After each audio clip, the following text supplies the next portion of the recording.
Welcome back, folks. This is the Ray program. Ray Lucia here, along with Lyn Rowe, my special in-studio guest, certified financial planner, and a lady. Whoa! Hey.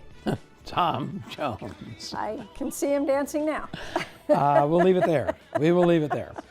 844-RAY Show, if you have a question for Lyn. Lyn, I know that you were standing in the hallway there listening to my little diatribe last segment, correct? Yes. You heard every word of it. Every Were you taking notes? syllable. Copious. I've been talking about disruptions, and you are the master, mistress, whatever. You're Be careful here. whatever of planning for the disruptions, because you, having grown up in the financial planning business, the risk management business, the very first thing you're taught is to manage the risk of certain disruptions, Yes. right? Absolutely. And you've made a living at it for a number of years. We won't tell the folks how long, because that could begin to date you. We won't go there either. But here's one of them from the TD Ameritrade survey. Having to support others. Quote, it might be hard to get around supporting your parents, but you may be able to reduce the chances of ending up supporting your grown children. It can help to discuss money frequently as you raise them, helping to choose careers, et cetera, et cetera. But then they go on to say, serious health problems or being unable to work due to an accident or disease as yet another disruption. So let's talk about that in the context of what you do every single day. Serious illness, Yes. chronic or critical illnesses, Yes. long-term health care, Yes. all of that stuff, disability.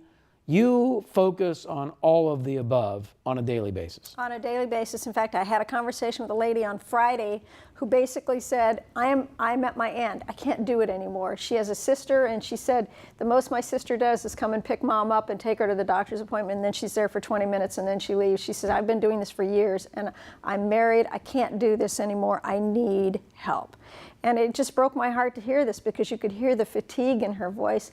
And, you know, you look at that and think, what tremendous difference it would make in her life if there was the ability, the financial ability to hire that caregiver. Well, if mom had long-term care insurance before this all started, they could have had a caregiver. She could have gone to work and had respite. She could have had some respite in the evening so she could be with her husband. But that hasn't been the case for many years. Okay, so on that subject, is it too late for this particular individual to get any kind of help financially by buying some kind of an insurance policy? Well, it's too late for her to get insurance, certainly. And because she is in care, it's certain programs that would be available to her are not. Excuse me. But she has the ability, if there's some life insurance in there, to use that. I mean, there's all kinds of options. So, you know, the key here is to act before you find yourself in that situation. Yeah, it's so hard to get people to do that, though. You know, and I know this for a fact because you have said many times before, don't ask me how much it costs. And she says it just like that, folks.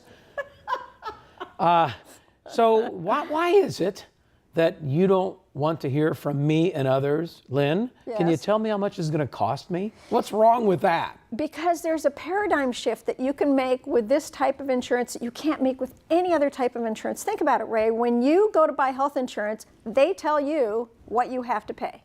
When you insure your car, they tell you what you have to pay. Same thing with your home. There isn't any other insurance where you have the control over what you pay. This is the one type of insurance where you can say, this is how much I want to pay. How much can I get? So you're saying that you're more in control, and there are other things that you can do. I mean, Yes. you've talked about some of these life insurance policies that have riders on them. And in other words, you don't have to fund it all with a traditional long-term care insurance policy. You can do it lots of different ways, but the key here is that you can say, I know I have an issue, I know I've got to solve this problem, but I'm going to allocate this amount of my money to solving that problem, and then I'm going to get back to doing what I do. Whether it's on an annual basis or a single basis, you get to decide. All right, so, you know, just about any financial planner out there, right, can help their clients buy long-term care insurance, right? Because And they do. I remember, you get your insurance license, you get your securities, you get all your licenses, and they equip you to go out and kill. Yeah. But in many respects, not being a specialist could really blow up in the client's face. I have a client that I talked to a few weeks ago whose brother was in the business and helped her get her insurance. You remember back in the olden days, like every third person in San Diego County was a real estate broker? Yes, it's the same Everybody concept. you couldn't list your house with anybody because you had too many family members that were real estate agents. It's true. It's true. Well, and see, the problem here is that if somebody is not, first of all, versed in it, secondly, not on top of it on a regular basis, and that's a full-time job in and of itself, you could end up with the same situation she was. She found herself declined, and once you've got that label, forget about it. As you well know, I ran a company that was one of the premier writers of long-term health care back in when was that? The 90s? Yeah, a long time ago. Anyway, and back then I was quite versed in the products and so forth. But, over time I gave that up, and I'm speaking, I'm doing radio and TV and all that stuff. And so, I know probably a little bit more than the average person would know, but not even a tenth of what you know, because every week you're telling me about something I don't even know about. And here's the key to that, Ray. I learn on a regular basis from people who actually are doing this full-time, as general agents. And what they're doing is gathering constantly. They're gathering information. And they're the ones educating us. So those of us who've chosen to make this our specialization, we're constantly learning. Yeah, so what a lot of people don't realize is you can try to do this stuff yourself. You're going to pay the same amount of money. If you want to buy long-term care insurance, if you want to buy term insurance from the 1-800, buy my term insurance quote service, if you think you're getting a bargain because Alex Trebek is pitching it or somebody is pitching it, it ain't true. No. The commissions are already built into the product. The insurance you don't buy companies it, no load. do not give a break to the broker. No. So the fact of the matter is you want to make sure that you're hiring a pro. Now, we got to take a break. Here's Lyn's information, by the way. Why not work with a professional? Someone that actually does this. It's all she does. You don't talk to them about mutual funds. You don't get involved in real estate. None of that stuff. None of it. Okay? So talk to somebody that has her blinders on. I want my LTC.net. That's right. I want my LTC.net, Lyn Rowe. Now, since you are a CFP, can you stick around for another segment? Because I want you to co-host the rest of this particular topic with me. Because you do have a tremendous amount of experience. Because I know how long you've been around. And he won't tell. When we come back, I'll tell you how long. It's been almost as long as me. 844-RAY Show if you want to chat with Lyn, CFP. She is, one of the more renowned specialists in the field of long-term health care and health care in general, disability coverage, all of the above. So we'll check in with Lyn when we come back. 844-729-7469, and then emails after that on The Ray Lucia Show.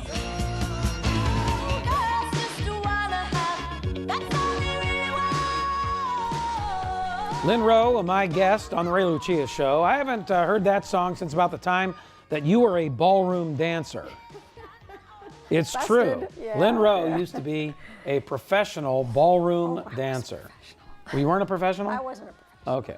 She wasn't a professional, but 20 some odd years ago she told me she was. No, just kidding. Just kidding.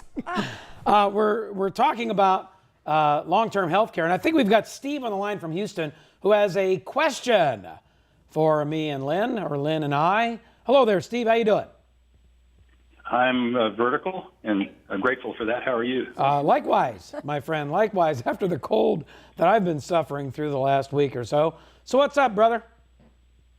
Well, first of all, I listen to an awful lot of talk radio. I'm retired, so I don't have a boss asking me why I have a headphone radio when I'm walking around all the time. And I've heard on one of the financial shows I listen to, well, let me take a tangent. By the way, Ray, because of you, I learned that I could draw on my ex-wife's account when I reach 66 and allow mine to grow. Yes. And so I have been doing that for the past 4 years. I just got a 32% raise on my Social Security because of learning that by listening to you. Well, thank you for that. I appreciate it. And for that reason, I really love your show. All right, buddy. Thank you very much. Why don't you share some of that 32% then? Go ahead. So Lyn, in the process of, when I don't have any cerebral bandwidth work to do, I listen to these shows, and I heard on one of them that Genworth Financial is having some trouble because of their long-term care, and I've had their policy for about 15 years. They've raised the rates one time already, about 25 to 30%. But if they're in trouble, what do I have to look forward to here? Well, first of all, Steve, thanks for calling. And Genworth is not in trouble. What happened was that they, like every other insurance company, have to look down the road at their reserves and be foresightful in their planning. And what they did was they said in the future, because of the boomer wave that they anticipate, the tsunami, if you will, of those claims, they moved capital from their capital position over to their claims position. Doesn't look good on the bottom line, but it's the right thing for an insurance company to do, because remember, insurance companies have requirements on those reserves. And the requirement with Genworth is $4 for every dollar they promise. So if they don't have $4 in hand to pay those claims for every dollar they promised, then they have, by their own standards, gone below the reserves that they want to. Listen, here's the deal. Okay. We don't know. By the way, I own a Genworth policy myself, my wife and I, and I'm not pushing the panic button. And then I just saw this morning, I think it was, that Raymond James has come out with a price of $12 on the stock. That's what, a 70-80% run from here. So this is fairly common in the healthcare, and particularly the long-term care business. Genworth, about 50% of their claims are for Alzheimer's. Mm-hmm. And there's some new drug, an experimental drug that's out that Genworth's involved with. I don't know exactly the details surrounding that. I've read very little on it. But if, in fact, this drug works, it's going to cut Alzheimer's claims quite a bit. And that's what Raymond James and the market is hopefully anticipating. But listen, this is an enormous conglomerate, that originated back in the old General Electric conglomerate days. So I don't think you have much to worry about. Insurance companies don't go out of business. Other insurance companies take them over. Mm-hmm. And so worse comes to worse. It kind of reminds me of AIG. Remember a few years ago during the crisis where everybody was down on AIG and they were going to go out of business? But by the way, did AIG go out of business? No. Nope. They sure as heck didn't. In fact, it was their insurance departments that rescued them. So Steve, you and I, buddy, when I cash in my Genworth policy, I'll call you, all right? Okay. So I don't have to worry too much about another huge rate increase in the next few years? I didn't say that. I'm not sure that you don't have to worry about a rate increase in the future. You may, although many of the companies have reserved for that. When was the last increase that you got? 2 years ago. I think it was 2 years and possibly 3 years ago. Yeah, you're probably okay. 2 years. You're probably okay for a while, depending on what happens. It may be that with this, some of the nuances in healthcare and so forth, that you won't have a rate increase. I bought my policy 4 or 5 years ago, and I haven't had an increase at all. So let's just keep our fingers crossed on that one, okay? Very good. Thank you very much. All right, Steve. Lyn. Thank you for the call. I'd like to add something to that, Ray, because Steve made a very good point. He's had the policy, he said 15 years. And he's had one rate increase. That's across the board been my experience with all these insurance companies across the nation, that they've had that one rate increase over a period of, say, 11 to 15 years. Think about it. What else has gone that many years without any kind of increase? Nothing. And insurance companies really resist giving those increases. What they do instead is they'll close out a product, they'll open up a new product, which is less for more, which is why you don't want to wait, because the products today are far superior than you're going to be able to buy in the future. It's a very good point, and I'm glad that Steve listens to at least this show, although he may be wasting a lot of other time. I don't know. But it just seems to me that proper planning, and just to move to his Social Security point, proper planning can add a ton. Yes. So he was able to take money from the ex-wife. How often do guys get to take money from the ex-wife, for crying out loud? Well, you can with Social Security. Anyway, I'll be facing that dilemma, not the ex-wife part. I was going to say. But if my wife actually had Social Security, when I turned 66, I could get half of her age 66 benefit. Yeah. And I'm not that far away from age 66. I'm farther away than she is. But she's been working but not paying into the system. So she works for our daughter. Well, it's just she doesn't work for our daughter. She shows up, bosses a few people around, and then goes home. No, just kidding. Honey, please. That's a joke. It's a joke. And it is part of what we've been discussing, and our theme for today has been really centered around risk management and managing risk. So I was thinking about my grandkids this weekend. And I've talked about this a little bit before, and I wanted to run this by a CFP like you. I used to be, no longer am, but you still are out there working. What's the matter with you? Hey, that's what we do. Yeah, I know. So here's one of my thoughts. Disruptions. Wouldn't it be nice if Gramps could have an account for disruptions in your life if you're a grandkid? You're 9, 10 years old, you're not caring much about disruptions. Right? You're on the swim team. Trey Ray is playing lacrosse. Oh, what a cool game that is. What a great sport. I remember I took my wife to my son, Ray Jr.'s first lacrosse game that we actually saw. It was at UCSD in San Diego. He got rocked so hard, Jeannie refused to go to any more lacrosse games. Brutal. Yeah. But fun? Ooh, boy. He probably had fun. She was having apoplexy. He got the holy living terror knocked out of him. Yeah. In either event, I said to my wife, and we've talked about this before, if I put $1 million second to die life insurance policy on the two of us, Right.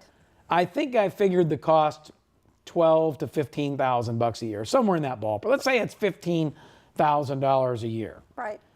That would give each of my 5 grandkids $200,000 in a trust, from which the trustee could dole that money out at, let's say, no more than $2,000 a month. $1,000 a month would last them almost 25 years. $2,000 a month would last them 10 years. So that's a pretty cool undoing the disruption thing. That's great. Just think about that for a minute.